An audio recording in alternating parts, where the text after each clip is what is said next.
Hello my dear friends and masters, welcome back to our channel oneness vegetarianism. నా పేరు స్వప్నేశ్వరి. ముందుగా మనందరి గురువైన డాక్టర్ బ్రహ్మర్షి పితామహ పత్రి సారికి నా యొక్క అనంతకోటి ఆత్మ ప్రణామాలు. సత్యలోకవాసులకి, దివ్యలోకవాసులకి, మహాకరణ లోకవాసులకి, నక్షత్ర లోకవాసులకి, ఏంజల్స్కి, మహావతార్ బాబాజీకి, బుద్ధ భగవానుడికి, రామ్త మహా ఉపాధ్యాయుడు, మాస్టర్ టీచర్ అయిన తండ్రికి నా యొక్క అనంత కోటి ఆత్మ ప్రణామాలు. ఈ వర్తమాన క్షణంలో ఉన్న సమస్త సృష్టిలో ఉన్న ప్రతి ఒక్క కాంతి మాస్టర్స్కి అందరికీ పేరు పేరున నా యొక్క అనంతకోటి ఆత్మ ప్రణామాలు. అలాగే వింటున్న వాళ్ళకి, వినబోయే వాళ్ళకి అందరికి కూడా నా యొక్క హృదయపూర్వకమైన కృతజ్ఞతలు. మరి నా స్వయానికి కూడా నా యొక్క హృదయపూర్వకమైన కృతజ్ఞతలు. మరి ఇప్పుడు సోల్స్ జర్నీ అంటే ఆత్మల ప్రయాణం, ఆ బుక్ రీడింగ్ ద్వారా మేడం శాంత మేడం మనకు షేర్ చేయడానికి వచ్చారు. మరి శాంత మేడంకి సాదరంగా వెల్కమ్ చేద్దాం. Madam welcome. Madam welcome to our session. Madam over to you madam. Shanta madam. Thank you madam. Thank you. ముందుగా బ్రహ్మర్షి పితామహ పత్రి సార్ గారికి, స్వర్ణమాల పత్రి మేడం గారికి నా అనంత కోటి ఆత్మ ప్రణామాలు, కృతజ్ఞతలు, ధన్యవాదాలు తెలియజేసుకుంటూ విశ్వంలోని గురువులందరికీ కూడా ఆత్మ ప్రణామాలు, కృతజ్ఞతలు. వన్నెస్ వెజిటేరియనిజం టీవీ వ్యవస్థాపకులైన స్వప్నేశ్వర్ మేడం గారికి నా ఆత్మ ప్రణామాలు, కృతజ్ఞతలు, ధన్యవాదాలు. నాకు జన్మనిచ్చిన తల్లిదండ్రులకు, నా కుటుంబ సభ్యులకు కృతజ్ఞతలు, ధన్యవాదాలు తెలియజేసుకుంటూ నా ప్రస్తుత వర్తమాన క్షణంలోని విశ్వానికి, నా స్వయానికి కూడా కృతజ్ఞతలు తెలియజేసుకుంటూ ఆత్మల ప్రయాణం అనే పుస్తకాన్ని చదువుతున్నానండి. సహకరిస్తున్న మీ అందరికీ కూడా నా ఆత్మ ప్రణామాలు, కృతజ్ఞతలు, ధన్యవాదాలు. మేడం ఇంట్రొడక్షన్ అప్పుడు ఒక 5 seconds కట్ అయింది. మీకు పూర్తిగా వచ్చిందో లేదో చూసుకోండి మేడం. తర్వాత ఓకే, వచ్చింది మేడం. ఏమో అది కట్ అయిన నాకు అసలు వినిపించలేదు, అందుకు చెప్తున్నా. Okay okay okay. నిన్నటి రోజు క్వాంటమ్ మెకానిక్స్ పరిమాణ గతి శాస్త్రం అనే దాని గురించి కొంచెం ఇప్పుడు నిన్నటి కొంచెం ఒక చిన్న పేర చెప్తున్నాను. ఆధునిక భౌతిక శాస్త్రంలో ఒక విభాగం. అదే నిన్నటిదే మేడం, ఇక్కడ మొన్నటిది. ఓకే, అంటే 2:32 నుంచినే ఇక్కడ ఉండింది, అది అక్కడ నుంచినే స్టార్ట్ చేశాను. ఓకే. జీవితంలో అన్ని చివరికి ఘన రూపంలో కాకుండా ఒక్కటిగా ఏకమై ఉంటాయని భావించే విద్యుదయస్కాంత స్థాయిలలో జరిగే పరమాణు చలనాలన్నింటినీ ఈ సిద్ధాంతం పరిశీలిస్తుంది. న్యూటన్ భూమ్యాకర్షణ సూత్రాలకు అతీతంగా ఒకే కాలంలో జరిగే పనుల క్రియా మూలకాలు కూడా కాంతి తరంగాల ఫ్రీక్వెన్సీ అంటే కైనెటిక్ ఎనర్జీలతో ఏకమై ఉంటాయని పరిగణిస్తారు. ఆత్మల ప్రపంచంలో ఉన్న నా సబ్జెక్టులు తమ ఆ అనుభూతులను ఒకదాని తర్వాత మరొకటి అనుభవం ద్వారా తెలుసుకున్నట్లు చెప్పాను. కాబట్టి ఇది ఆత్మల ప్రపంచంలో భూత, భవిష్యత్, వర్తమాన కాలాలు మూడు ఒకటిగా కలిసి ఉంటాయన్న భావనకు విరుద్ధంగా లేదా అని మీరు నన్ను అడగవచ్చు. లేదు, అది ఏమాత్రం వేరు కాదు అని అంటాను. నా పరిశోధనలో ఒకానొక విషయం అర్థమైంది. భౌతిక లోకాలకు వెళ్ళి వచ్చే ఆత్మలు వయస్సు, ముసలితనం వంటి వాటికి అలవాటు పడి ఉంటారు. కాబట్టి వాళ్ళు తమ పురోగతి ఎంతవరకు చెందామో తెలుసుకోవడానికే కాలం ముందుకు సాగుతుంది అనే ఒక భ్రమ కల్పించబడింది.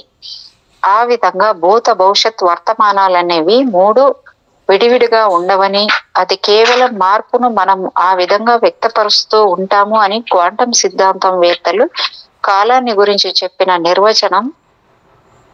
నిర్వచనంలో నిజం ఉందని నాకు అనిపిస్తుంది. ఆత్మలు మెలికలు తిరిగిన వరుసల్లో ప్రయాణిస్తారని నా సబ్జెక్టులు చెప్పినప్పుడు కాలము, ప్రదేశము రెండూ కలిసి కాంతి చలనాలుగా ఏర్పడ్డాయని, అవి వాటంతట అవే వెనక్కి వంగుతున్నాయని నమ్మే ఖగోళ శాస్త్రజ్ఞుల ప్రదేశము, కాలము అంటే స్పేస్ టైమ్ సిద్ధాంతాలను గురించి నేను ఆలోచిస్తుంటాను. అంతరిక్షము తీవ్రంగా వంగితే కాలం స్తంభించిపోతుందని వాళ్ళు అంటారు. నిజానికి కాల మండలాలు అంటే టైం జోన్స్ ఒక చోట నుండి మరొక చోటికి తీసుకెళ్లే సొరంగంల గురించి వివిధ రకాలుగా నా క్లయింట్లు చెబుతూ ఉంటారు.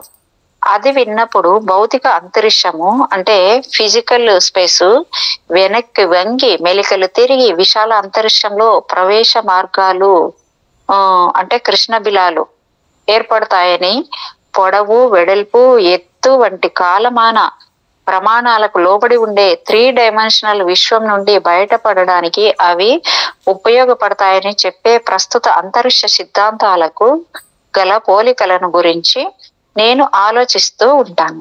బహుశా అంతరిక్షం కాలం గురించి అంతరిక్ష భౌతిక శాస్త్ర అభిప్రాయాలు, అధిభౌతిక శాస్త్రం యొక్క అభిప్రాయాలు ఇప్పుడు దాదాపు ఒకే విధంగా దగ్గరికి వస్తూ ఉన్నాయని నాకు అనిపిస్తుంది. ఆత్మల ప్రపంచము వారికి గుండ్రంగా ఉన్నట్లు కనిపించి ఆత్మల్లో అవి వేగంగా పయనించినప్పుడు వంకర్లు తిరిగినట్లు అనిపించిందంటే అది పరిమితమైనదని, గదిలాంటి మూసి ఉన్న ఒక ప్రత్యేక ప్రదేశం అని నేను నా సబ్జెక్టులకు సూచించాను. దానికి హద్దులు పరిమితులు ఉండవచ్చనే విషయాన్ని వారు ఒప్పుకోలేదు, కానీ దాన్ని కేవలం పోలికలతో కొద్దిగా మాత్రమే వివరించారు. ఈ ఆత్మల ప్రపంచమే సృష్టికి మూలమని కేసు 23 చెబుతోంది. కొందరు ఈ ప్రదేశాన్ని భగవంతుని హృదయం, ఊపిరి అని అన్నారు. కేసు 22 ఆత్మల ప్రపంచాన్ని ఒక బట్టతో పోల్చింది. మరికొందరు సబ్జెక్టులు ఆత్మల ప్రపంచాన్ని అతుకులు లేకుండా కేవలం ముడతలతోనే తయారయ్యే ముందుకు వెనుకకు రెపరెపలాడుతూ ఉన్న దుస్తులతో పోల్చారు. నిశ్చలంగా ఉన్న నీటి కొలనులో రాయి విసిరితే అక్కడి నుండి వలయాల్లాంటి నీటి అలలు వ్యాపించినట్లుగా కాంతి శక్తి నుండి నెమ్మదిగా వలయాల కదలిక ఏర్పడినట్లు వారికి ఒక్కొక్కసారి అనిపించింది. సాధారణంగా అధిచేతనత్వంలో ఉన్న వ్యక్తులకు ఆత్మల ప్రపంచ భౌగోళిక లక్షణాలు సున్నితంగా కనిపిస్తాయి. అస్తవ్యస్తంగా ఉండే భౌతిక ప్రపంచానికి సంబంధించిన భూమ్యాకర్షణ, ఉష్ణోగ్రత, ఒత్తిడి, పదార్థము లేదా కాలం వంటి గందరగోళ పరిస్థితులు అక్కడ ఉండవు. అయినా నేను ఈ ఆత్మల ప్రపంచాన్ని ఒక ఖాళీ ప్రదేశం అని అంటే మాత్రం ట్రాన్స్ లో ఉన్నవారు ఒప్పుకోరు. తమ ఆత్మలు నివసించే ప్రదేశాన్ని గురించి పూర్తిగా వివరించలేకపోయినప్పటికీ అదే తమ అంతిమ సత్యమని వారందరూ నొక్కి చెప్పారు. అచేతన స్థితిలో అంటే ట్రాన్స్ లో ఉన్న సబ్జెక్టుకు ఆత్మల ప్రపంచం మన భౌతిక విశ్వానికి దగ్గరగా ఉందో దూరంగా ఉందో చూడలేరు. అయినప్పటికీ తెలుసుకోవాలన్న ఉత్సుకతతో భూమి మీద జీవించిన అనుభవాలతో ఆత్మల రూపంలో తమకు కలిగిన అనుభవాలను పోల్చి చూసినప్పుడు ఆత్మ పదార్థం కాంతిలా ఉంటుందని, బరువుగా తేలికగా ఉందని, మందంగా పలుచగా ఉందని, పెద్దగా లేదా చిన్నగా ఉందని వర్ణిస్తారు. హిప్నాసిస్ లో ఉన్న వ్యక్తులందరికీ ఆత్మల ప్రపంచం ఒకే విధంగా కనిపించినప్పటికీ వారు ఇతర భౌతిక ప్రమాణాలను గురించి చెప్పినప్పుడు మాత్రం అవి ఒకే విధంగా ఉండవు. మన భూలోకం తప్ప ఇతర విశ్వాలన్నీ మనం ఎంత మాత్రం ఊహించలేని స్వరూపాలతో ఆత్మల అభివృద్ధికి తగిన వాతావరణాన్ని కల్పించడానికే సృష్టించబడ్డాయని నాకు తెలుసు. ఒకేసారి 2 కంటే ఎక్కువ సార్లు తన ఆత్మని ఎప్పుడూ విభజించకుండా తన సుదీర్ఘ జీవితంలో వివిధ ప్రపంచాలలో తను జన్మించినట్లు ఒక పురోగమించిన ఆత్మగల వ్యక్తి నాకు చెప్పాడు. అక్కడి గ్రహస్థితులు, అక్కడి జీవుల స్వల్ప జీవిత కాలం వల్ల అతనికి భూమి మీద కాలంతో పోలిస్తే కొన్ని జన్మలు కేవలం కొన్ని నెలల పాటే గడిచాయి. తక్కువ జనాభా ఉండి భూమిలా ఉండే స్వర్గలోకం లాంటి గ్రహం గురించి మాట్లాడుతూ అది భూమికి ఎంతో దూరంలో లేదని చెప్పాడు. అలాగా అయితే అది భూమికి కొన్ని కాంతి సంవత్సరాల దూరంలో మాత్రమే ఉండి తీరాలి అని నేను మధ్యలో కల్పించుకుని అన్నాను. ఆ స్వర్గలోకం మన విశ్వంలో లేదు, కానీ మన గెలాక్సీలో ఉండే ఇతర గ్రహాల కంటే అది భూమికి చాలా దగ్గరలో ఉంది అని ఓపికగా వివరించాడు. ఒక విషయాన్ని పాఠకుడు ముఖ్యంగా అర్థం చేసుకోవాలి. ఇతర లోకాలలో జీవించినప్పటి సంఘటనలను గుర్తు చేసుకున్నప్పుడు మన విశ్వం యొక్క పరిమితులు వారికి ఉండవు అనిపిస్తుంది. గెలాక్సీల మధ్య లేదా వేర్వేరు డైమెన్షన్ల మధ్య ఒక గ్రహం నుండి మరో గ్రహానికి ఆత్మలు ప్రయాణం చేసేప్పుడు ఆత్మల ప్రపంచం నుండి సొరంగాల ద్వారా తమ గమ్యాలను చేరేందుకు పట్టే కాలంతో దాన్ని కొలుస్తారు. అవి అంతరిక్షంలో ప్రయాణించే దూరాన్ని, ప్రపంచాల మధ్య గల పరస్పర దూరాన్ని కూడా పరిగణించాలి. ఎన్నో డైమెన్షన్లు ఉన్నాయని కొందరు సబ్జెక్టులు చెప్పిన విషయాలు విన్న తర్వాత ఆ డైమెన్షన్లన్నీ చిన్న చిన్న నీటిపాయలుగా కలిసి ఆత్మల ప్రపంచం అనే ఒక మహానదిలా ఏర్పడతాయని వారు అనుకుంటున్నారు. నాకు అనిపించింది. నా సబ్జెక్టుల మనసులో నాటుకుని ఉన్న వివిధ ప్రపంచాల ఉనికిని క్యాబేజీ పువ్వు పొరల్ని వలిచినట్లుగా ఒక్కొక్కటిగా తొలగిస్తే దాని లోపల ఉన్న మూలతత్వం బోధపడుతుంది.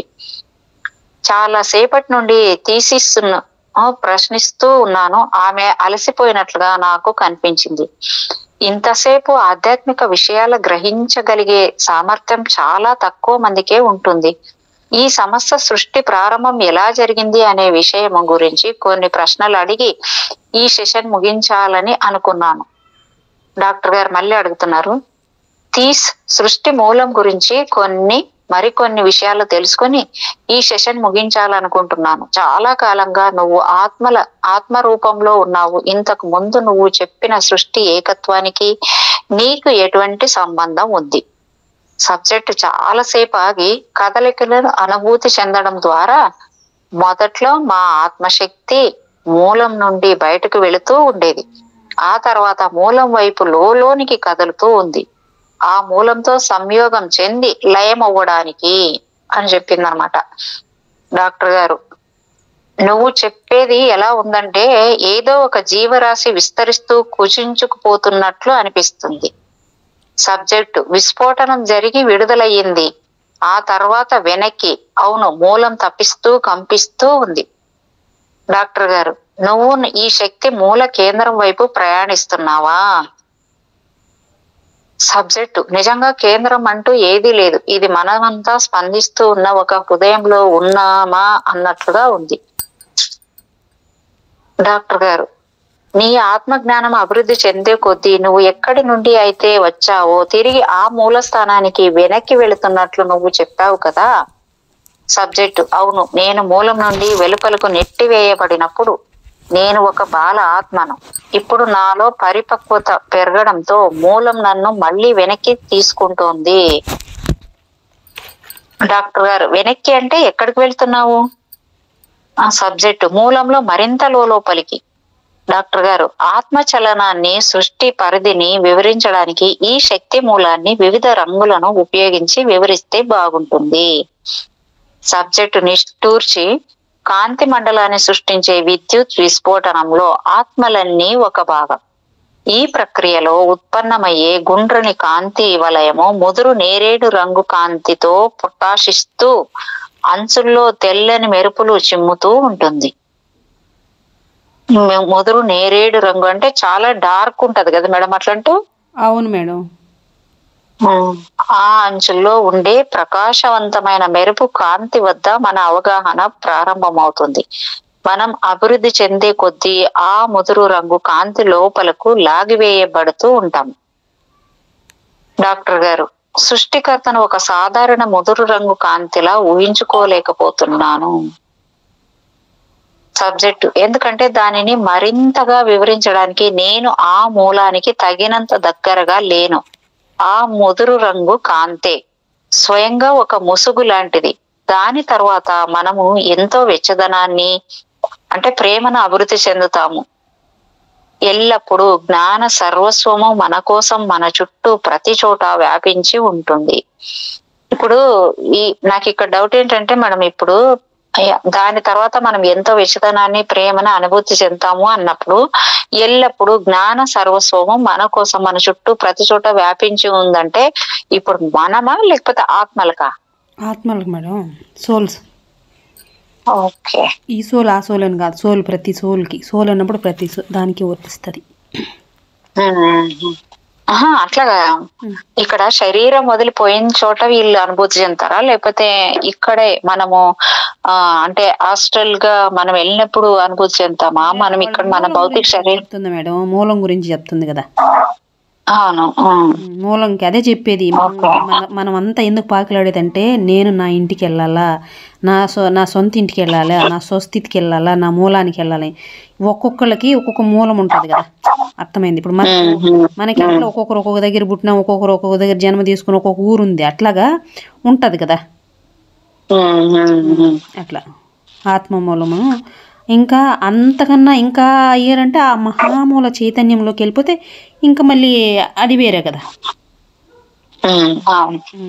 అదే మేడం. డాక్టర్ గారు, ఈ కాంతి వలయం నుండి బయటికి నెట్టివేయబడిన తర్వాత నువ్వు ఒక ఆత్మవని తెలుసుకున్నప్పుడు మొట్టమొదట నీకు ఎలా అనిపించింది? సబ్జెక్ట్: వసంతంలో పూసిన మొదటి పువ్వును చూస్తున్నట్లు ఆ పువ్వు నువ్వే అయినట్లు అనిపించింది. అది వికసించినప్పుడు అందమైన పూదోటలో విసిరిన వేరే పువ్వులను గురించి మనకు తెలుస్తుంది. అప్పుడు మన ఆనందానికి హద్దే ఉండదు. డాక్టర్ గారు, ఇది విస్ఫోటం చెందినప్పుడు వివిధ రంగుల్లో ఉండే శక్తి మూలము తనలోనికి తాను పతనమైపోతే ఈ పువ్వులన్నీ చనిపోతాయా? సబ్జెక్ట్: ఏది పతనమైపోదు. సృష్టి మూలం అనంతమైనది. ఆత్మలు ఎప్పటికీ చనిపోవు. ఈ విషయం నాకు తెలుసు గాని ఎలా తెలిసిందో అర్థం కావట్లేదు. అది దానికోసమే వచ్చేది.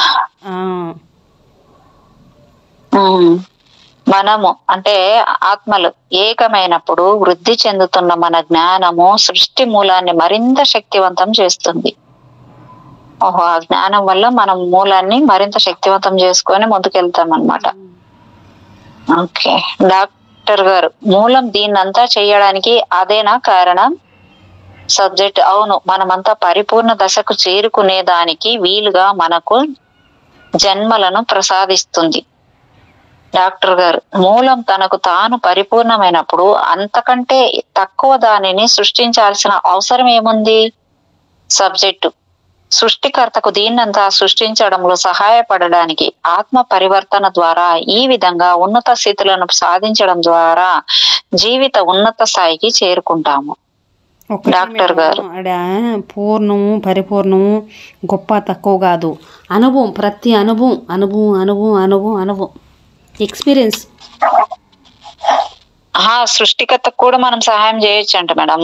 మనం పరిపూర్ణమైనప్పుడు మనం సృష్టికర్తకు సహాయం చేయొచ్చు అంటే మనం ఉన్నాము, మనం మాట్లాడేది మన లోపల నుంచి ఆ చైతన్యం మాట్లాడిస్తుంది కదా. మరి మనం సహకరిస్తే ఆ చైతన్యానికి సహాయం చేసినట్టే మనము. అర్థమైంది? ప్రతి జీవులోనూ అదే కదా ఉంది కదా, చైతన్యమే ఉంది కదా. మనం ఉన్నామనంటే మనలో ఆ దైవము సాక్షాత్తు జీవిస్తూ ఉందని కదా. మనము అది మర్చిపోయి వ్యక్తిత్వంలో ఉడిపి నేను అనుకుంటాను, నేను కాదు, ఆ దైవం నా ద్వారా ఇప్పుడు జీవించి ఉంది.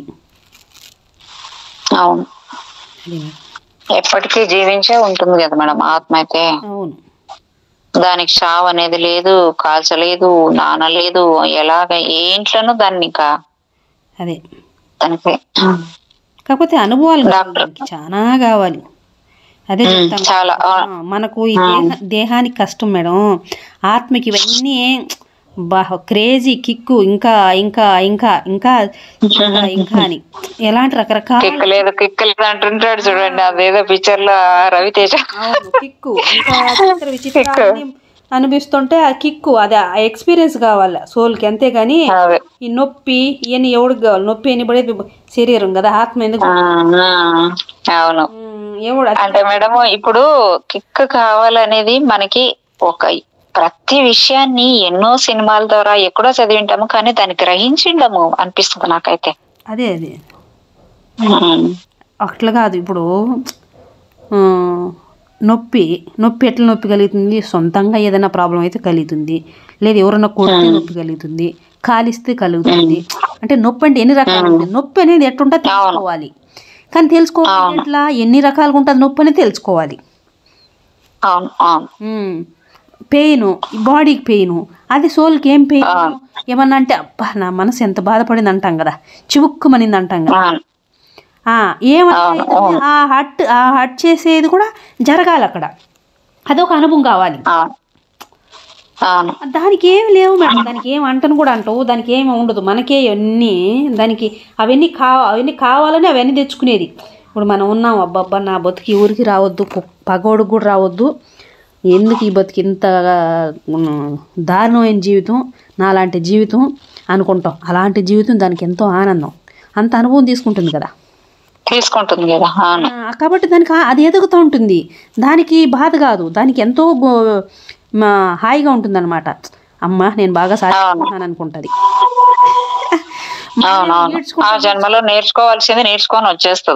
మనం ఈడ్చుకుంటాం, ఓ అమ్మో ఎప్పుడు రాస్తాం ఈ జన్మ, ఇది ఎప్పుడు కానీ మనం అనుకుంటాం.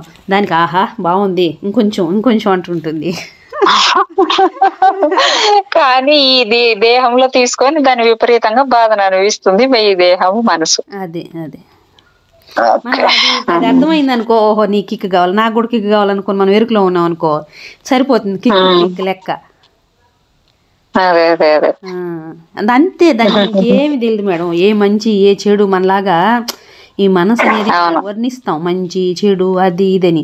దానికి ఏ వర్ణన లేదు, చెడు మంచి భేదభావం దానికి లేదు. పసిబిడ్డ ఎలా అలాగే ఉంటుంది. దానికి ఆపేది ఏది లేదు, దానికి వచ్చేటప్పుడు అదే నేర్చుకోవడం తప్ప ఇంకేముండదు, తను అనుభవించడం. అది ఎక్స్పీరియన్స్ తప్ప, అంతే కావాలి దానికి. అర్థమైంది మేడం, ఈ రోజు పూర్తిగా అర్థమైంది, సెకండ్ టైం చదువు బట్టి నాకైతే. అందుకే మళ్ళీ మళ్ళీ వింటే బాగా తల్లకి ఎక్కుతుందేమో అన్నట్టు అనిపించింది మేడం ఈ రోజు అయితే. అంటే ఇంతకు ముందే తెలుసు, ఇప్పుడు ఎట్లుందంటే ఇంతకు ముందు మేడం లలిత సహస్రనామాలు రోజు అప్పుడప్పుడు ఎక్కువ చదివి బాగా ఎక్కువ భాగం అది టెస్ట్ తక్కువ అది చదువు ఆడ దేంట్లోనా వచ్చినాయి అనుకో, దాని సరిగ్గా నేను చెప్పుకుంటూ పోతుంటాను మేడం. ఇప్పుడు రామకా విజ్ఞానంలోని అఫర్మేషన్ చెప్పడం వల్ల ఇప్పుడు ఆటోమేటిక్లీ అవి కూడా అట్లే వచ్చేస్తున్నాం. ఇంకొక నెల చదివితే ఏం కావు, పూర్తిగా వచ్చేస్తాయేమో అన్నట్లుంది మేడం. అట్లా అంతేగా, ఏదైనా అంతే కదా మేడం.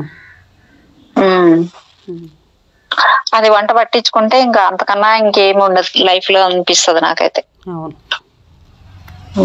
అదొకటి చేసుకోవాలి మేడం అంతే. ఇప్పుడు నాకు మిగిలిన జీవితం మాత్రం నిజంగా అంటే దాన్ని మాత్రమే ఇంకా తీసుకోవాలి. ఇంకే బాధ వచ్చినా ఏది వచ్చినా ఏ సంతోషం ఇంకా దాన్ని మించింది ఏది లేదు ఇంకా అల్టిమేట్ అన్నట్లు నాకు అనిపిస్తుంది ఈ మధ్య కాలం మేడం.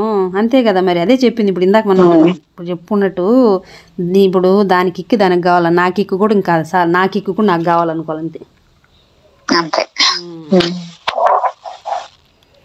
డాక్టర్ గారు ఇక్కడ ఏం చెప్తున్నారంటే మరి అడుగుతున్నారు, ఏదో ఒక విధమైన ప్రథమ పాపము అంటే ఒరిజినల్ సీన్ వలన లేదా ఆత్మల ప్రపంచంలో కృపకు దూరమైపోవడం వలన ఆత్మలను మూలం నుండి వేరు చేసి భూలోకం వంటి ప్రపంచాలకు బలవంతంగా పంపించారా?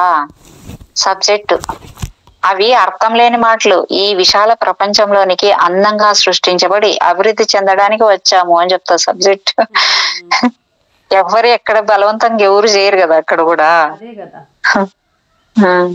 డాక్టర్ గారు మళ్ళీ అడుగుతున్నారు, నేను చెప్పేది జాగ్రత్తగా విను.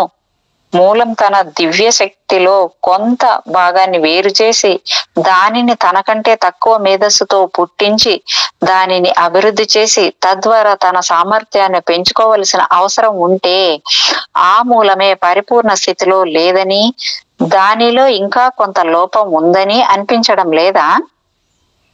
సబ్జెక్టు కాసేపు ఆగి తనను తాను నెరవేర్చుకోవడానికే మూలం దీన్నంతా సృష్టిస్తుంది. అంటే ఇది ఏంటి మేడం, ఇది నాకు అర్థం కాలే కొంచెము. తనను తాను దానిలో ఇంకొంత లోపం ఉందని అనిపించడం లేదని డాక్టర్ అడిగితే సబ్జెక్ట్ ఏం చెప్తుంది? తనను తాను నేర్చుకోవడానికే మూలం దీన్నంతా సృష్టిస్తుందంట. అదే ఇప్పుడు ఏం లేదు మేడం, మీ దగ్గర డబ్బు ఉందని మీకు తెలియదు. ఉంది డబ్బు మీ దగ్గర ఉంది, మీ దగ్గర డబ్బు ఉంది, చాలా డబ్బు ఉంది. కానీ నాకు డబ్బు కావాలని నాకు వెళ్తున్నారు. ఎందుకంటే మీకు అది డబ్బే దాని ఉంటే నేను ఇన్ని రకాలు వాడుకోవచ్చు అని మీకు తెలియదు. అర్థం? మీ దగ్గర ఉంది, దాన్ని ఎలాగా వాడుకోవచ్చు, ఎన్ని రకాల దాన్ని ఆ డబ్బుతో ఏమైనా చేసుకోవచ్చు అనే విషయం మీకు తెలియదు. అప్పుడు ఏం చేస్తారు, బయటికి పోయి అందరూ ఓహో ఇలా చేస్తున్నారు, అవునా నేను పోతాను చూస్తాను, ఇంకా ఎన్ని రకాలుగా ఉపయోగపడుతుంది, ఎన్ని రకాలుగా వాడచ్చా నేర్చుకోవడం అంతే. అన్నీ మీలో మీ దగ్గరే ఉన్నాయి. అంటే ఇక్కడ తద్వారా తన సామర్థ్యాన్ని పెంచుకోవాల్సిన అవసరం ఉంటే ఆ మూలమే పరిపూర్ణ స్థితిలో లేదని, దానితో ఇంకా కొంత లోపం ఉందని అనిపించడం లేదా అని అడుగుతున్నారు. అంటే ఆయన సబ్జెక్ట్ లో ఎంతగా చూడండి మేడం, క్వశ్చన్స్ అడగడం కూడా ఎంత మంచిగా నేర్చుకోవాలి. దీంట్లో నుంచి ఈ క్వశ్చన్ లో కూడా ఆ మూలమే పరిపూర్ణ స్థితిలో లేదని, అంటే ఆ మూలం పరిపూర్ణ స్థితిలో లేకపోతే వీళ్ళకి పంపించడానికి మళ్ళీ పంపిస్తుందా మేడం మరి ఈ ఆత్మని? కాదు కాదు, పరిపూర్ణ స్థితి మూలం లేకపోవడం కాదు. ఇప్పుడు ఈ సోల్స్ అంతా ఇప్పుడు విడిపోయాయి మేడం, అర్థమైంది కదా, విడిపోయాయి. ఇప్పుడు ఒక తల్లి నుంచి బిడ్డలు ఎంతమంది వస్తారో అంతమంది డిఎన్ఏలోని ఆ వారసత్వంగా పెరుగుతారు కదా, ఒక్కొక్కరు పెరుగుతూ పోతారు కదా. పెరుగుతూ పెరుగుతూ వేళకు ఒక్కొక్కడికి ఒక్కొక్క కోరిక వస్తుంది. ఇప్పుడు అందరికీ మన పిల్లలకి ఒకళ్ళు ఉన్నట్టు ఒకరు ఉండరు కదా. ఆ విధంగా విభిన్నంగా ఒక్కటే ఏకత్వం అయింది, అనంతం అయిపోయింది కదా. ఇప్పుడు అనంతం ఒక్కొక్కటి ఒక్కొక్క దగ్గర ఉంటుంది కదా మేడం. ఒక్కొక్కటి ఇప్పుడు నేను బెంగళూరుకు రావాలని బయలుదేరినాను. నేను కొంచెం దూరం వచ్చాను, ఇంకొకరు ఇంకొంచెం దూరం వచ్చి ఉంటారు, ఇంకొకరు సగానికి వచ్చి ఉంటారు, ఇంకొకరు అడిగి రీచ్ అయిపోయి ఉంటారు. అలా ఉంటారు కదా. ఇది తక్కువ. కరెక్టే మేడం. ఇప్పుడు మన మూలం అన్నప్పుడు మనకు ఒకటే ఉంటది కదా, మనమే లేమనే. ఇప్పుడు ఇంకొకరు కూడా ఆ మూలంలో మనం ఎంతమంది ఉంటాం చెప్పండి? ఓయమ్మో, ఎంతమంది అసలు లెక్కలేదు కదా మేడం. ఇన్ఫినిట్ మేడం, లెక్కే ఉంది ఆ మూలంలో. అంటే ఇప్పుడు అంతమంది ఉన్నప్పుడు అందరూ కరెక్ట్ అయినప్పుడే అది పూర్ణమవుతుందా? ఇప్పుడు ఆ మూలం అట్లా లేదు. అసలు పూర్ణం అవ్వడము, పూర్ణము అపరిపూర్ణం అనేది లేదు, జరుగుతూనే ఉంటుంది. దానికి ఎక్కడ ఎండ్ అనేది లేదు, జరుగుతూనే ఉంటుంది. మరి ఈయన ఈ క్వశ్చన్ అడిగారు మేడం, నాకు అర్థం కాదు ఇది. ఆ మూలమే పరిపూర్ణ స్థితిలో లేదని, దానిలో ఇంకా కొంత లోపం ఉందని అనిపించడం లేదా అని అడుగుతున్నాడు. అది ఎట్లుంటుంది? లోపం ఏమి ఉండదు. ఆ సబ్జెక్టు కూడా ఏం చెప్తుంది? తనను తాను నెరవేర్చుకోవడానికే మూలం దీన్నంతా సృష్టిస్తుందంట. అదే చెప్పి తనను తాను నెరవేర్చుకోవడం కోసం. అంటే ఇప్పుడు నేనున్నాను, నా పిల్లలు ఉన్నారు, పిల్లలు ఒక్కొక్కళ్ళు ఒకటి అడుగుతారు, ఒక్కొక్కరికి ఇవ్వాల్సిన బాధ్యత నాదే కదా మేడం, కర్తవ్యము. తల్లిగా ఇవ్వాల్సిన బాధ్యతలు నాకు ఉంటాయి కదా. కాబట్టి మరి ఇంత సృష్టి జరిగినప్పుడు, అంత సృష్టిలో అన్ని బాధ్యతలు తనవే అయినప్పుడు అది తనదే అవుతుంది కదా. అట్లా కాదు మేడం. ఇప్పుడు ఒక తల్లిగా తన బాధ్యతలు తన అన్ని చేసింటది, కానీ ఆ పిల్లలు నేర్చుకోకున్నప్పుడు ఆ తల్లి దాన్ని ఎలా సరి చేయాలో దానికి వాళ్ళకి లోటునుగా సృష్టించి కానీ వాళ్ళు నేర్చుకోవడానికి ఆ విధంగా చేస్తదేమో అన్నట్టు నాకు అనిపించింది మేడం. ఇక్కడ అది నెరవేరాలి. ఇప్పుడు తన ఆ మూలం, ఇప్పుడు తల్లి అనేది ఆ పిల్లలు బాగుపడాలంటే, అది నెరవేర్చాలంటే తనది ఆ పిల్లలకి కూడా వాళ్ళకి కూడా లోట్లు పెట్టి అది మీరు పూర్తి చేయండి అన్నట్టుగా ఇక్కడ నాకు అర్థమైంది మేడం. అవును, అదే చెప్పేది. అవును, కరెక్టే, అది కరెక్టే. Okay okay okay. డాక్టర్ గారు మళ్ళీ అడుగుతున్నారు, నేను అనేది కూడా అదే, ఇంకా పరిపూర్ణతను సాధించాల్సి ఉందంటే అది అసంపూర్ణంగా ఉన్నట్లే కదా. సబ్జెక్టు సంకోచంగా మనం దేన్నైతే చూడగలమో అదే మూలం. మనల్ని పుట్టించడం ద్వారా తనను తాను ఎలా వ్యక్తిపరచుకోవాలని సృష్టికర్త కోరుకుంటున్నాడు అని మాత్రం మాకు తెలిసి. అంటే ఇది మళ్ళీ కింద మంచి ఆన్సర్ కూడా బాగా వచ్చింది. తనను తాను ఎలా వ్యక్తపరచుకోవాలని సృష్టికర్త కోరుకుంటున్నాడు. అంటే మన మూలం కోరుకునేది మనం కరెక్ట్ గా మనము అంత పూర్తిగా మనం నేర్చుకొని రాలేదంటే అప్పుడు మన సృష్టికర్త ఆ విధంగా మనకి ఆ నేర్చుకోవాల్సింది ఏది ఉందో దాన్ని నేర్చుకోవడానికి మళ్ళీ పంపిస్తాడు అని కదా మేడం?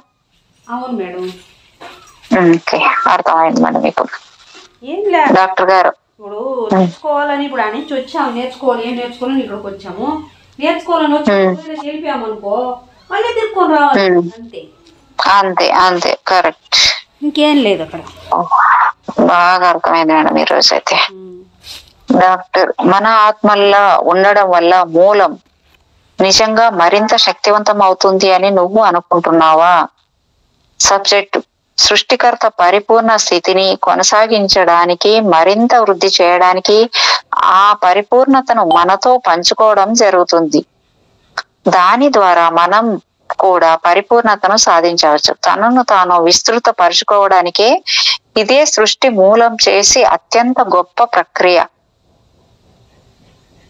డాక్టర్ గారు, అంటే మూలము తనను తాను విస్తరించుకోవడానికి కావాలనే అసంపూర్ణమైన ఆత్మలను, వాటికి అసంపూర్ణమైన జీవరూపాలను సృష్టించడం ప్రారంభించి ఏం జరుగుతుందో గమనిస్తూ ఉంటుందా? సబ్జెక్టు, అవును. మనకు ఈ నిర్ణయం పట్ల విశ్వాసం ఉండాలి. జీవులకు మూలమైన ఆ పరమాత్మను తిరిగి చేరుకునే ఈ విధానాన్ని నమ్మాలి. ఆకలిగా ఉన్నవాడికి ఆహారం రుచి తెలుస్తుంది. చలితో బాధపడేవాడికి వెచ్చదనంలో ఆనందం తెలుస్తుంది. పిల్లలకే తల్లిదండ్రుల విలువ తెలుస్తుంది. పరివర్తన మనకొక పరమార్థాన్ని చేకూరుస్తుంది.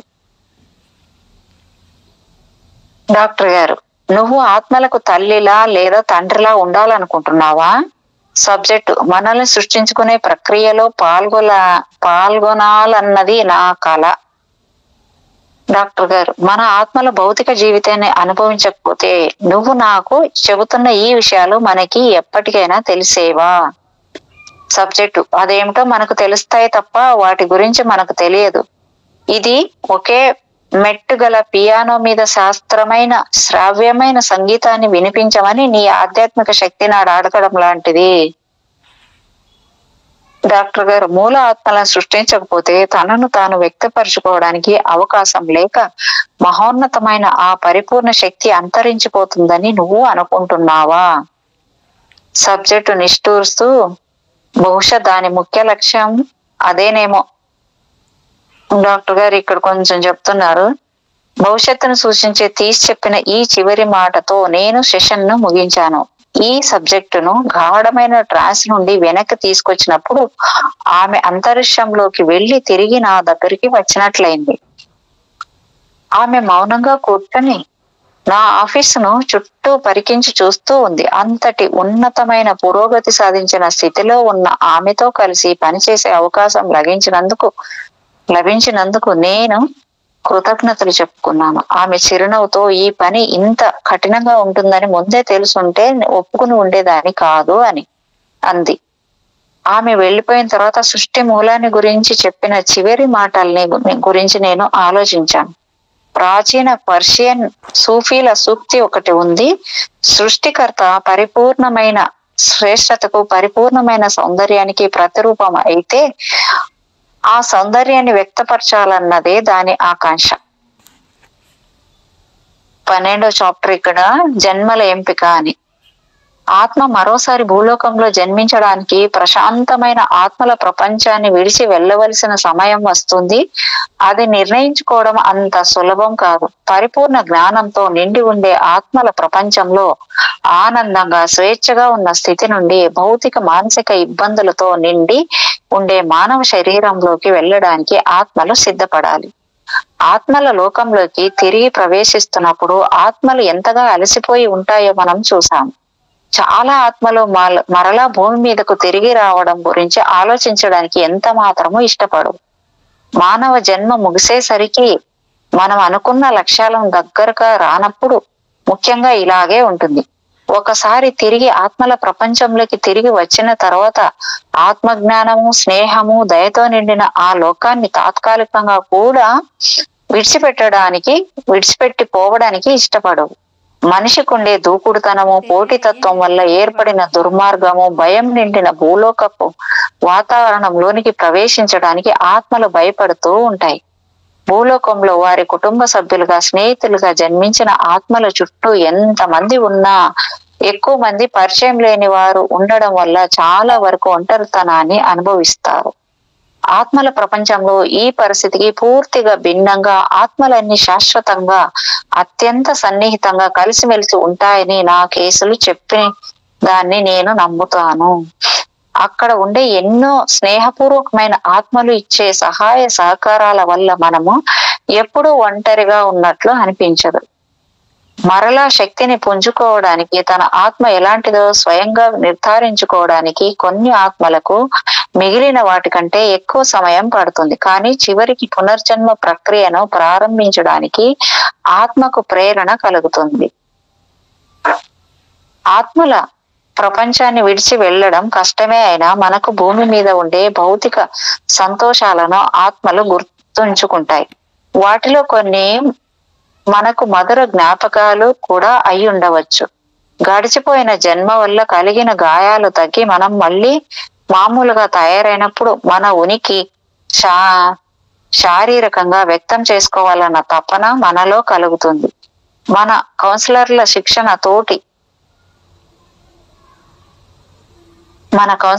శిక్షణ తోటి సభ్యులతో సంప్రదింపులు మనల్ని మళ్ళీ జన్మించడానికి సిద్ధం చేస్తాయి. భవిష్యత్తులో అత్యంత ఉత్తమమైన జీవితాన్ని గడపాలన్న దృష్టితో మనం మానవుల పట్ల గతంలో చేసిన పనులు, మన తప్పులు, మనం సాధించిన విజయాలకు సంబంధించిన కర్మలన్నింటినీ విశ్లేషించుకుంటాయి. అప్పుడు ఆత్మ ఆ సమాచారాన్ని అంతటినీ బాగా అవగాహన చేసుకొని 3 ప్రధాన నిర్ణయాలపై ఆధారపడి ఒక ప్రయోజనకరమైన నిర్ణయం తీసుకోవాలి.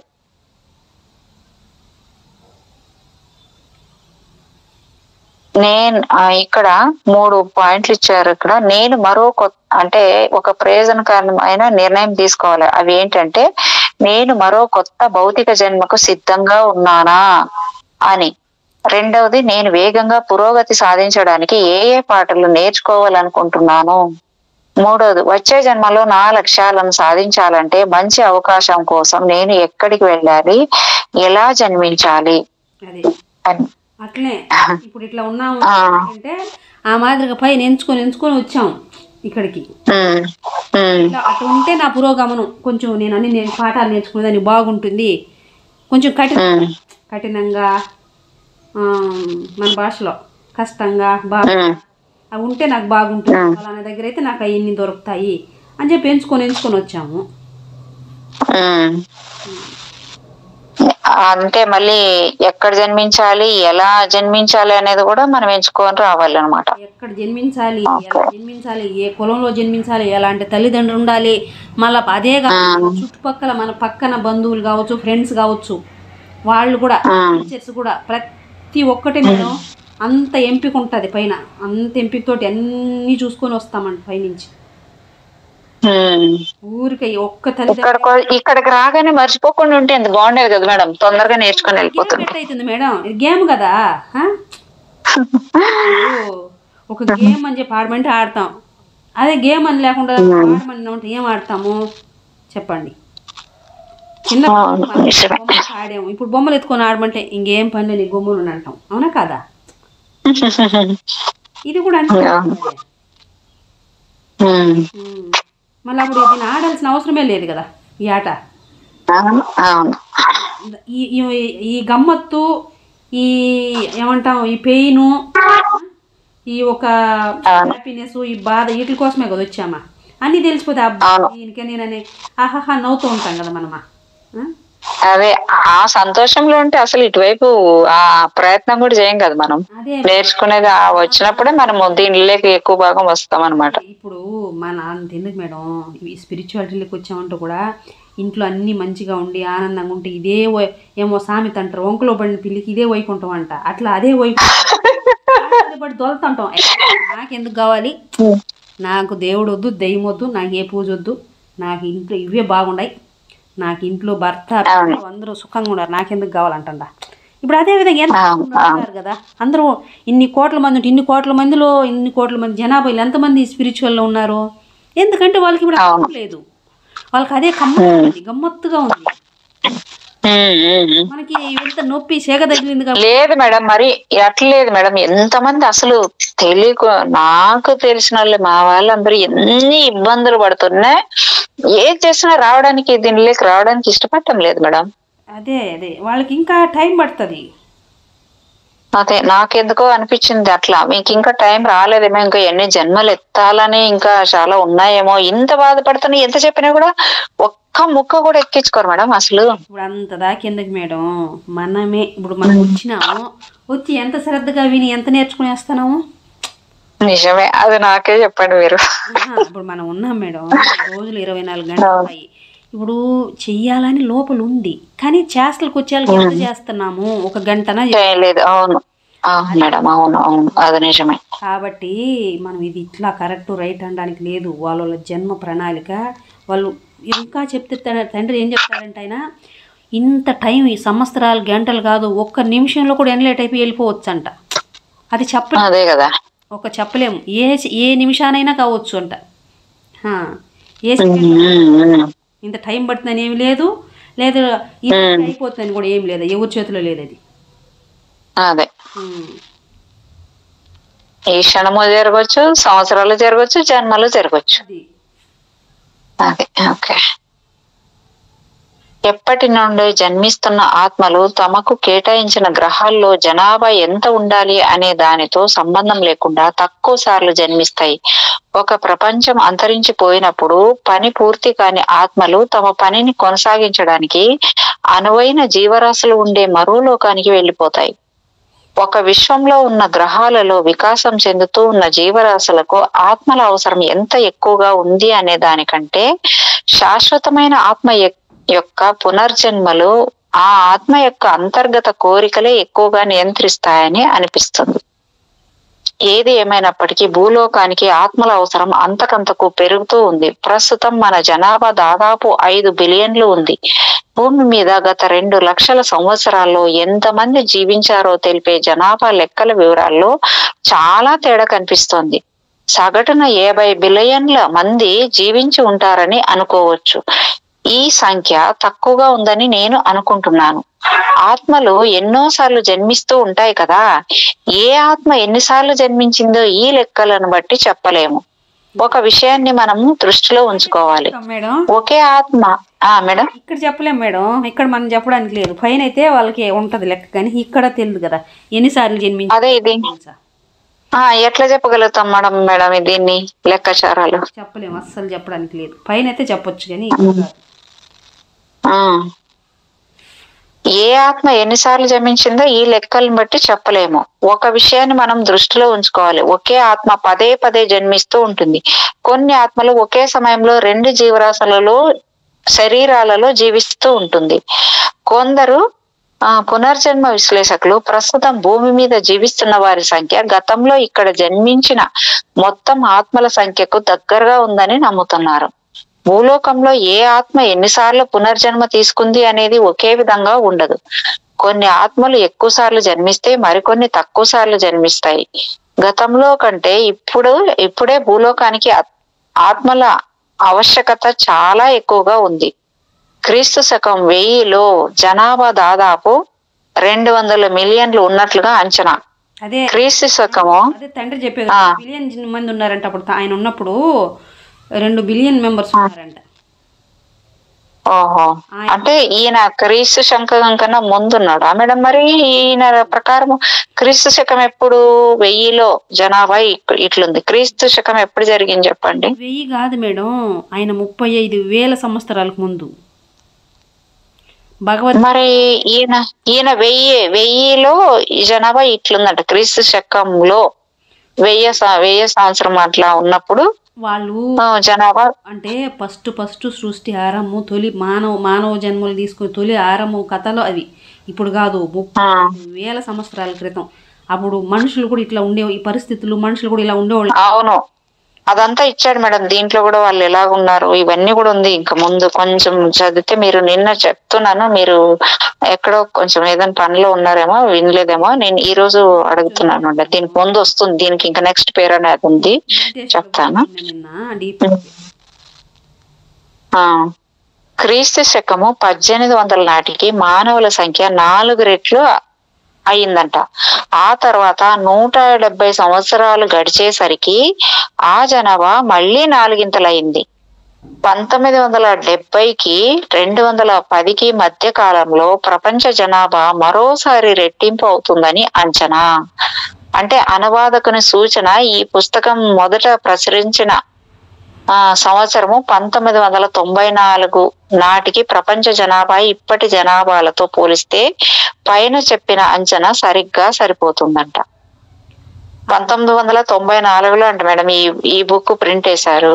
గురించి పక్కన పెడితే ఆయన ఉన్నప్పుడు ఈ కృష్ణుడు లేడు, రాముడు లేడు, ఈ బుద్ధుడు లేడు, ఈ భగవద్గీత ఏమీ లేదు అప్పుడు ఆయన ఉన్నప్పుడు. ఆయన భూమి మీద అంటే మేడం అది ఇప్పుడు భగవద్గీత ఇవన్నీ కూడా ఇప్పుడు కాలచక్రం లాగా అది తిరుగుతూ ఉంది ఒక రౌండ్. ఎన్నోసార్లు జరిగి వెళ్ళిపోయాయి. మళ్ళీ అదే రకంగా రొటేషన్ లాగా ఈ సృష్టి జరిగింది. ప్రళయం వచ్చి మొత్తం పోయింది. మళ్ళీ ద్వాపర యుగము, మరి త్రేతాయుగము, తర్వాత కలియుగము ఇలాగ వచ్చాయని చెప్తున్నారు కదా మేడం. లక్షల సంవత్సరాలు, కోట్ల సంవత్సరాల కిందటే జరుగుతున్నాయి ఇవన్నీ అంటారు. కరెక్టే మేడం. ఇవన్నీ దానికి ముందే ఉంది మేడం. అవన్నీ అప్పుడు ఏమీ లేవు. అర్థమైందా మేడం? ఉంటే అప్పుడే చెప్పేవాడు. అదే ఆయన చెప్పాడు కూడా, చాలా దాంట్లో చెప్పాడు. ఇప్పుడు మనం అనుకుంటున్నాం ఈ వేదాలు ఉపనిషత్తులు కానీ ఇవన్నీ అప్పుడు ఏం లేవు. దానికి ముందే దానికి ముందు స్టోరీ అది. అప్పుడు తొలి మానవ జాతి నాళ్ళు అప్పుడు ఆయన అదే ఇంత దారుణంగా అంటే అంత దారుణం. అక్కడి నుంచే కదా మొదలైంది, మొదలైంది ఇన్ని రకాలుగా మొదలైంది అక్కడి నుంచే మొదలైంది ఫస్ట్ స్టార్టింగ్. అందుకనే మన సింధు నాగరికత అంట మేడం. అయితే అది సింధు నాగరికత మంది సింధు. అవును, సింధు నాగరికత అనేది విన్నాను. తర్వాత ఇది అక్కడెక్కడ పోయింది సింధు నాగరికత. కరెక్ట్, అది పోయింది మేడం, కాలగర్భంలో కలిసిపోయింది. అట్లేషన్లు లెమోరియన్స్ అట్లేషన్ అనేది కాలగర్భంలో అది సముద్రంలో మునిగిపోయింది కదా, అది ఎంత పోయింది. ఒక క్లయింట్ యొక్క పూర్వజన్మల చరిత్రను అధ్యయనం చేసినప్పుడు పాతరాతి యుగంలో మనిషి ఒక చోటు నుండి ఇంకో చోటికి మారే సంచార జీవిగా ఉన్న సంస్కృతిలో ఒక జన్మకు మరో జన్మకు మధ్య సాధారణంగా కొన్ని వందల సంవత్సరాలు, కొన్నిసార్లు కొన్ని వేల సంవత్సరాల వ్యవధి ఉందని నేను గుర్తించాను. క్రీస్తు పూర్వము 7,000 సంవత్సరాల నుండి 5,000 సంవత్సరాల ముందు కొత్త రాతి యుగంలో నివసించిన మనిషి వ్యవసాయము, జంతువులను మచ్చిక చేసుకొని వాటిని తమ జీవితంలో వినియోగించుకోవడం తెలుసుకున్నాడు. ఆ సమయంలో తాను తరచుగా జన్మించినట్లు నా సబ్జెక్టులు చెప్పారు. అయినా తరచుగా వారి 2 జన్మలకు మధ్య కనీసం 500 సంవత్సరాల వ్యవధి ఉండేది. పట్టణాలు పెరిగి వ్యాపారం అభివృద్ధి చెంది ఆహారం బాగా లభించడంతో జనాభా పెరగడం ప్రారంభమైంది. దాంతో పాటు ఆత్మలు జన్మించే తీరు కూడా మారినట్లు నేను గమనించాను. క్రీస్తు శకము ఇప్పుడు ఎట్లా చెప్తామా, తిండి లేదంట, ఏముండేది కాదంట, అప్పుడు డబ్బులకు మరొక కూడా దొరికేది కాదంట. అందుకని అప్పుడు లేదు, దానికోసమనే దాన్ని దొరికితే ఎట్ట తిని బతకాలని చెప్పి దాని అనుభవం కోసం బ్రతికేవాళ్ళు. ఇప్పుడు అట్లా లేకుండా బాగా తినేసి తిని దరక్క కొవ్వు ఎక్కి ఆ కొవ్వు కరిగించుకుంటున్నారు. కొవ్వు మనుషులకి కొవ్వు బట్టి ఆ కొవ్వు ఎలా కరిగించుకోవాలా అని చేస్తారు. అప్పుడు బక్క చిక్కి ప్రాణాలు అరిచేతుల్లో పెట్టుకుని బక్క చిక్కి ఊపిరి బిగబట్టుకొని బతికే అప్పుడు అని చెప్తాడు. అంతెందుకు మేడం, అప్పుడెప్పుడో కథ దూరము. మనము ఇప్పుడు నేను పుట్టగా నేను చూసింది అంటే అప్పుడు రైస్ అనేది చాలా తక్కువ దొరికేది, కానీ అది తినాలనే ఆశ మాత్రం ఎక్కువ. ఎందుకంటే అన్ని మిల్లెట్స్లు ఇలాంటివి తింటున్నాం కదా, మరి అన్నం రుచి ఇంకా అప్పుడు చాలా తక్కువ ఉండేది మేడం. అదే అయితే అందుకనే మేడం అప్పుడు అట్లా ఉండింది. తృణధాన్యాలు ఎక్కువ ఉన్నాయి, రైస్ మీద ఉంటే ఆ టేస్ట్ చూడాలని. ఇప్పుడు రైస్ ఎక్కువ అయిపోయింది, తృణధాన్యాలు తక్కువ అయిపోయినాయి. కాబట్టి ఇప్పుడు మళ్ళీ మారాల. ఇప్పుడు అప్పుడు ఉండింది ఇప్పుడు రావాలి మళ్ళీ, అంతే. వెనక్కి ముందుకు ఈ చక్రం అంతే, ఇంకేం లేదు అసలు మేడం. వాటిని పండించేవాడే నాదుడే లేడు. నాకు తెలిసి మా ఇంట్లో, మా అమ్మల ఇంట్లో అన్ని తృణధాన్యాలు పండేటి మేడం. ఇది లేదనుకుంటా, ఒక సోపు, ఒక కొబ్బరి నూనె, ఒక ఆమ్దం తప్ప కొనేది ఏమి ఉండేదే లేదు మేడం ఇంట్లో. అన్ని రకాలు పండేది. అదేలే, ఇప్పుడు అట్ట కాదు కదా మరి. అందుకని ఇప్పుడు లేనే లేదు మేడం అసలు. అందుకనే మేడం ప్రకృతి తెచ్చిపెడుతుంది అలాంటి పరిస్థితులు. కాదు అవును, ఎప్పుడు ఎలాగ మార్చాలా మనుషులను అనేది కూడా ప్రకృతి తెలుసు కాబట్టి ఎక్కడ ఏం చేయాలో అది చేస్తుంది అంతే. అవును, నాకైతే తెలియదు మేడం. నేనున్నప్పుడు నాకు తెలియదు. ఉండే బియ్యం అవన్నీ ఉన్నాయి, ఒడ్లు బియ్యం అంతా ఉన్నాయి మేడం. మాకు కూడా ఉన్నాయి మేడం, పండుతున్నాయి. కానీ వాటంతా ఎక్కువ కాదు, తక్కువ దీంట్లో పండించేవాళ్ళు. అవి ఇప్పుడు ఈ తృణధాన్యాలే ఎక్కువ పండే మేడం. ఈ కొర్రలు, జొన్నలు, రాగులు అన్ని పండించేవాళ్ళు. పెసలు మేడం, పెసలు ఎప్పుడన్నా వాములు, నాకు తెలిసి వాము వేసే అంత పండేది తెలుసా పెసరు గాని, ఆ ఉలవలు గాని, ఇప్పుడు కందులు గాని అన్ని గుండు తోలేవాళ్ళు మేడం వాటి మీద. అప్పట్లో ఇప్పటి మొన్నటి వరకు అవన్నీ ఉండేవేమో, వీళ్ళు మళ్ళీ ఏం చేస్తారో తెలియదు. ఇప్పుడైతే ఆ సామాగ్రి కూడా లేవు మేడం కనీసము. అదే అంత మార్చేశారు. సద్దలు అని మేము సద్దల సంగటి తినేవాళ్ళు అని బాగుంటాం. అది వండితే మేడం ఆ సద్దలతోటి కుడాలని చేసేవాళ్ళు, అవి ఆవిరిలో ఉడకబెట్టి. మీకు తెలుసా? తెలియదు మేడం, నాకు అసలు ఎట్లుంటుందో తెలీదు. ఆ స్మెల్ బాగుంటుంది, ఆ రుచి ఆడు వండుతుంటే నేను వాసన వస్తుంది, ఇంకా తినాలనిపించింది. వాసన వచ్చేది. అవును మేడం, చాలా అద్భుతంగా ఉండేది మేడం టేస్ట్ అవి. నాకు అస్సలు తెలియదు మేడం. నాకు ఎవరు నేను పుట్టినప్పటికి అప్పుడు లేదు, మనకి ఎవరు నాకు పెట్టలే. అప్పటికి ఆపేస్తున్నారు, సద్దలు ఇవన్నీ ఏమి లేవు. ఉన్నాయి బియ్యము ఇవన్నీ రాగులు ఇలా అన్నీ పండిస్తున్నారు, కానీ సద్దలు అనేది అప్పుడు లేదు నాకు తెలిసి. నేను అడిగిన మీరు ఎట్లంటున్నారు అట్లా, అవి ఎట్లుంటాయో నాకు చూపించండి, తినిపించండి. నాకు అప్పుడు లేవు నేనైతే పెళ్లి అయ్యే వరకు తిన్నాను మేడం, వాటిని అన్నింటినీ తిన్నా. బాగుంటాయి కదా మేడం, మరి స్ట్రెంత్ చాలా చాలా. ఆ స్ట్రెంత్ ఇప్పటి వరకు ఇంకా ఇట్లున్నామేమో అనిపిస్తుంది నాకు. అవును నిజమే. క్రీస్తు శకము 1000 నుండి 1500 సంవత్సరాల మధ్య కాలంలో నా క్లయింట్ సగటున 2 శతాబ్దాలకు ఒకసారి జన్మించారు. క్రీస్తు శకం 1700 సంవత్సరాల తర్వాత ఇది శతాబ్దానికి ఒకటిగా మారింది. క్రీస్తు శకము 1900 నాటికి ఒకే శతాబ్దంలో 1 కంటే ఎక్కువ సార్లు జన్మించడం నా కేసులో సర్వసాధారణం అయ్యింది. హిప్నాసిస్ లో ఉన్నవారు తమ ప్రస్తుత జన్మకు దగ్గర అవుతున్న కొద్దీ గత జన్మల జ్ఞాపకాలు పెరుగుతాయి, కాబట్టి ఆత్మల పునర్జన్మల సంఖ్య పెరుగుతుందనే వాదన ఉంది.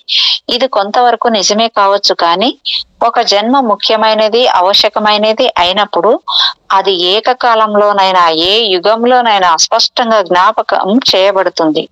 నిస్సందేహంగా భూలోకంలో జనాభా అపరిమితంగా పెరిగిపోవడం వల్లనే ఆత్మలు మరింత తరచుగా ఇక్కడ పదే పదే జన్మిస్తూ ఉన్నాయి. అందుకని మానవుల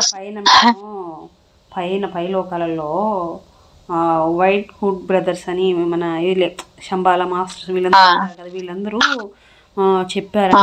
వేరే వాళ్ళు, వేరే యూనివర్స్, వేరే ప్లానెట్స్ వాళ్ళంతా ఏం ప్లాన్ వేశారంట, భూమి అనేది లేకుండా చేసేయాలని చెప్పి ప్లాన్ వేశారంట. దాన్ని అంటే ఒక డిస్టిక్గా తీసేసి ఒక దాంట్లోకి వెళ్ళిపేస్తారు, అట్లా లేకుండా తీసి పడేయాలనుకున్నారంట. భూమి మీద మనుషులంతా మూర్ఖులు, వీళ్ళందరూ చెప్పిన మారరు, అందుకని చేసేస్తే అని చెప్పి భూమిని అంతా అదే దీంట్లో కలిపేయాలనుకున్నారు. అసలు జనాభా లెక్క లేకుండా అంటారు కదా, అట్లా యూనివర్స్ లెక్కలే లేకుండా చేయాలనుకున్నారంట మన భూమిని. వీళ్ళందరూ మాట ఇచ్చి ఉన్నారు కదా మన మహానుభావులందరూ, వాళ్ళందరూ మాట అవకాశం ఇవ్వండి, ఇంతమంది జనాభా ఉన్నారు భూమిని, ఇంత జనాభా అయిపోయి ఏం చేయాలా తెలియక వాళ్ళు చేయాలంటే ఉన్న పరిస్థితులకి తగ్గట్టు ఇంకా దీనింటి ఎలా చేయాలని ఇబ్బందితోటి ఎలా చేయాలనుకున్నారంట. అలా అనుకుంటే ఇంక ఇట్లా మన పత్రి సారు, మహావతార్ బాబాజీ కావచ్చు, ఇట్లా మహానుభావులు ఉన్నారు కదా, వీళ్ళందరూ కలిసి అక్కడ యూనివర్సల్ అదే ఇంటర్ గ్యాలాక్టిక్ ఫెడరేషన్ మీటింగ్ పెట్టి అక్కడ చెప్పి ఆ మీటింగ్లో మేము ఉన్నాము, మేము చేస్తాము, మాకు ఒక అవకాశం అని చెప్పి చేశారంట. లేకపోతే 2012లో పోవాల్సింది. 12లో. అవును మేడం, నేను ఇది కూడా విన్నాను. అంటే పత్రి సారు అదంతా తనలోకి తీసుకొని చాలా ఇబ్బంది పడ్డారంట మేడం ఆయన. అవును, అందుకే పత్రి సార్ బాడీ కింద తీసుకొని బాడీ ఆయన తెలుసా, పత్రి సార్ ఊరిక కాదు, అది ఎవరికి తెలుసు, మనుషులు కాదు అసలు మన వాళ్ళు, ఎంత మూర్ఖులు, ఎన్ని పిచ్చి పిచ్చి మాటలు మాట్లాడతారు. అంటే ఆయన బుద్ధ ఏమో మరి ఆయనలోకి వచ్చారు అన్నట్టుగా విన్నాను మేడం నేనైతే.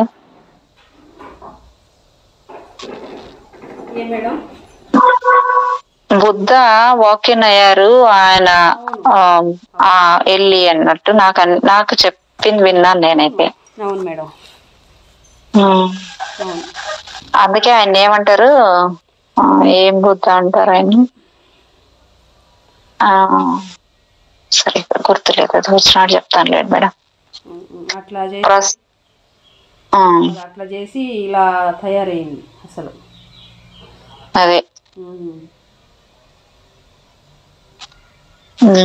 అంటే 2012లో భూమిని బాగా కాపాడడంలో ఈయన ఆ బాధనని చాలా తీసుకున్నారు, ఆ కాపాడడాని కోసం అనేసి చాలా సఫర్ అయ్యారంట ఆయన అప్పుడు.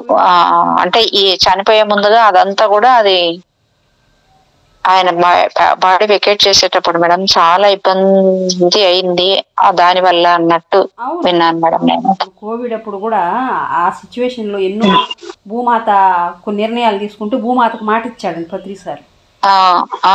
అదే విన్నాను మేడం నేను కూడా. నాకెంత అద్భుతం అనిపించిందో, ఎంత ఇప్పుడు ఒక మనిషి లోక కళ్యాణం కోసం ఎంతగా వాళ్ళు త్యాగం చేసుకున్నారు. మనం చూస్తే ఈ కొట్టుకోవడాలు తిట్టుకోవడాలు ఇలా చేస్తున్నామే అనిపిస్తుంటది నాకు అప్పుడప్పుడు వస్తుంటది మేడం అది. అవును. మేం చేస్తున్నాం, మేము భూమి పుట్టి తిన్నామా పడుకున్నామా చచ్చామా అన్నట్టు ఉంటదా మన పరిస్థితి? ఏంది ఇంత అధ్వానము, ఇంత స్వార్థతనము ఎందుకు వస్తుంది మనుషుల్లో? చేసేవాళ్ళు ఎంత త్యాగాలు చేసిపోతుంటే మనము వాళ్ళవి ఏవి గుర్తించుకోకుండా మనం కొట్లాడుకోవడం ఏంటి, బాధపడ్డాలా ఏంటి అన్నట్లు అనిపిస్తుంటది మేడం. చుట్టుపక్కల ఇంత స్వార్థం ఉంది, ఏమి చేయలేకపోతున్నామే అన్నట్టు అనిపిస్తుంటది ఒక్కొక్కసారి. భూమిని ఉద్ధరించడము ఎవరిని ఉద్ధరించడం కాదు, మన వాళ్ళే మనం ఉద్ధరించుకోలేక చేస్తానే అవును మేడం. కాదు, అవును, మన జన్మని మనం ఉద్ధరించుకోకుండా చేస్తున్నాయి. దానికే పెద్ద ఇది పోతున్నది ఎవరు. అవును మేడం. మేడం, ప్రస్తుతం ఉన్న ఆత్మల జాబితా గురించి నా క్లయింట్లు అడిగినప్పుడు తగ్గిపోతూ ఉన్న ఆత్మల సంఖ్య గురించి కాకుండా అధిక జనాభా వల్ల అంతరించిపోతూ ఉన్న మన గ్రహం గురించి ఎక్కువగా పడాలని వాళ్ళు నాకు చెప్పారు. పెరిగే జనాభా అవసరాలను తీర్చడానికి కొత్త బాల ఆత్మలు ఎల్లప్పుడూ సిద్ధంగా ఉంటాయని నమ్మకం. ఈ విశ్వంలో మేధస్సు ఉండే జనాభా కలిగిన గ్రహాలన్నిటిలో మన భూలోకం కేవలం ఒక ఉదాహరణ అయితే ఆత్మల జాబితా నిజంగా ఊహించలేనంత చాలా విపరీతమైన పెద్ద సంఖ్య అయి ఉండాలి. భూలోకంలో ఎప్పుడు ఎక్కడ ఎవరిలా జన్మించాలో ఎంచుకునే స్వేచ్ఛ ఆత్మలకు ఉంటుందని నేను చెప్పాను. కొన్ని ఆత్మలు మరింత వేగంగా అభివృద్ధి సాధించడానికి ఆత్మల ప్రపంచంలో తక్కువ కాలం గడుపుతాయి. కొన్ని ఆత్మలకు మాత్రం ఆత్మల ప్రపంచాన్ని విడిచి వెళ్ళడానికి ఎంత మాత్రము ఇష్టం ఉండదు. ఎందుకు అనే ప్రశ్నే లేదు. కానీ మన గైడ్లు ఈ విషయంలో చాలా ఒత్తిడి చేస్తారు. మనం చనిపోయి ఆత్మల ప్రపంచంలో ప్రవేశించిన వెంటనే మనకు పునశ్చరణ తరగతి నిర్వహించినట్లే మళ్ళీ జన్మించడానికి మనం సిద్ధంగా ఉన్నామో లేదో నిర్ణయించడానికి ఆధ్యాత్మిక సలహాదారులు ఆత్మల ప్రపంచాన్ని మనము వదిలిపెట్టి వెళ్లే సమయంలో ఇంటర్వ్యూలు నిర్వహిస్తారు. తక్కువ స్థాయి అభివృద్ధి సాధించిన ఆత్మతో నిర్వహించిన ఒక విలక్షణమైన సన్నివేశాన్ని నేను ఒక కేసు ఈ క్రింది విధంగా వివరించింది.